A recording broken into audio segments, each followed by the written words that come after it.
A transport operator, ComfortDelGro, which operates in 9 cities in China, has been forced to close its driving center in Nanjing, China, since Tuesday, as a precaution against the Wuhan virus.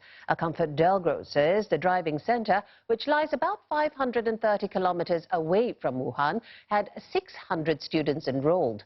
Meanwhile, in Guangzhou, its bus station has seen a 15% drop in the number of bus trips taken during Chinese New Year compared with last year.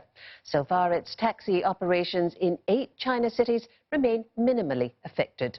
The firm said it has also more frequent cleaning schedules and set up a contact tracing system.